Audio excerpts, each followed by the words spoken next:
This is everything new with the Apple Watch Ultra 2. I feel like all of the changes can be summarized into two different categories. First one is design, and the second one is software. I feel like design is more visual, so let's start there. The max brightness of the display has now increased to 3000 nits, which feels like a pretty big update because I feel like the market for this product is a lot of endurance or outdoor athletes, people that go on hikes a lot or cycling, so having a bright display outside is amazing. And similarly, they actually decreased the lowest brightness to 1 nit, which means that before bed now you won't have the jarring experience of a display lighting up your face. The action button is still here and it's now customizable with the software. We'll get to that later. And the watch is made from 100% recycled metal for the casing and actually for the cobalt battery. And environmentalism was a huge topic this year at the keynote. They actually made a full-on skit, which I thought was hilarious and really did a good job of getting the information out there without being boring. Kind of the goal of these YouTube videos. And I think it's so interesting that Apple is so focused on being carbon neutral and not overly using offsets. A lot of companies will say that they're carbon neutral, but then instead of actually fixing the core issue of like their supply chain and materials, they'll just pay to offset a lot of their emissions,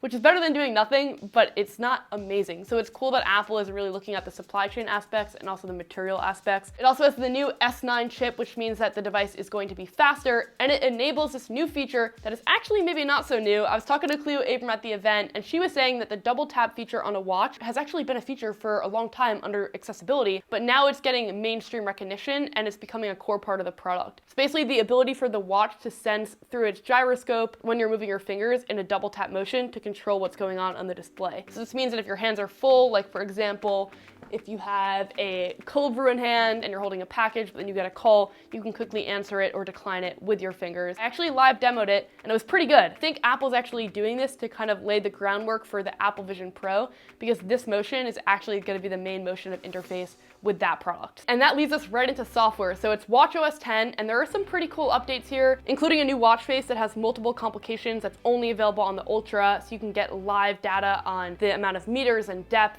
and altitude. And I think it's because the Ultra has a bigger display than the Series 9 watch, they're able to fit more information on it. It also looks giant on my wrist, so it would really be a statement piece over the normal watch that I wear, which I feel like looks like a more normal size. That bigger size leads to them being able to put a bigger battery in though, so Apple is still rating this at 72 hours of low power mode battery life or 36 hours of regular battery life.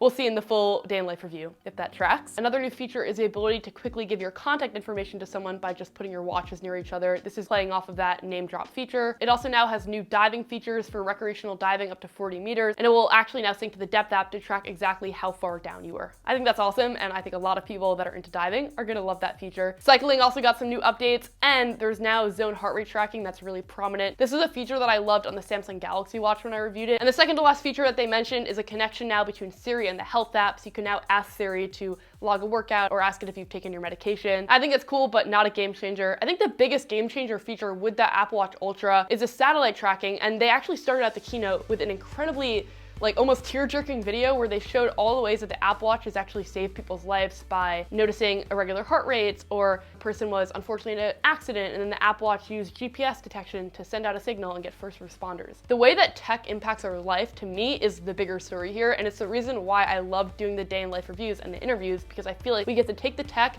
outside of the studio environment and put it into the world and see how the features actually come alive. So that's what I'm planning to do with this watch and all the other products. If you want to see it, please consider subscribing. I appreciate all your support. You can check out the iPhone 15 and 15 Pro video right here when it's live, and until then, another day in the life with a watch right here. Thank you so much for watching. I'll see you in that video.